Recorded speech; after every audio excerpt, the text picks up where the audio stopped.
പ്രഹ്ലാദനെ ഒരു തരത്തിലും തൻ്റെ പാതയിലേക്ക് കൊണ്ടുവരാൻ സാധിക്കില്ല എന്ന് മനസ്സിലാക്കിയ ഹിരണ്യകശിപു തൻ്റെ സഹോദരി സ്ഥാനിയായിട്ടുള്ള ഹോളിക എന്ന് വിളിക്കപ്പെടുന്ന ഒരു രാക്ഷസിയുടെ സഹായം തേടി എന്നാണ്. ഈ ഹോളികയ്ക്ക് വിശേഷപ്പെട്ട ഒരു ഉടുപ്പ്, ഒരു മേൽവസ്ത്രം, ഒരു കോട്ട് അഗ്നിദേവൻ സമ്മാനമായിട്ട് നൽകിയിട്ടുണ്ട്. ആ വസ്ത്രം ധരിച്ചുകൊണ്ട് അഗ്നിയിലേക്ക് പ്രവേശിച്ചാൽ പൊള്ളലേൽക്കില്ല എന്നുള്ളതായിരുന്നു അവർക്ക് കിട്ടിയിട്ടുള്ള വരദാനം. അഹങ്കാരത്തോടു കൂടി ആ വസ്ത്രമൊക്കെ എടുത്ത് ധരിച്ച് പ്രഹ്ലാദനെയും പിടിച്ചുകൊണ്ട് അഗ്നിയിലേക്ക് നടന്നു നീങ്ങി എന്നാണ്. അഗ്നിയിലേക്ക് നടന്ന സമയത്ത് ഹോളിക ഒരു കാര്യം മറന്നുപോയി.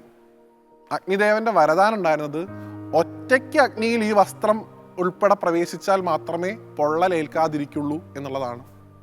ഇവിടെ പ്രഹ്ലാദനെ കൂടി പിടിച്ചതുകൊണ്ട് ആ വരത്തിൻ്റെ ആ സാഫല്യത ഇല്ലാതാവുകയും ആ വരം ഇല്ലാതാവുകയും ഹോളിക വെന്തു മരിക്കുകയും ചെയ്തു. ഇതാണ് ഹോളിയായിട്ട് ബന്ധപ്പെട്ടിട്ടുള്ള ഒരു കഥ.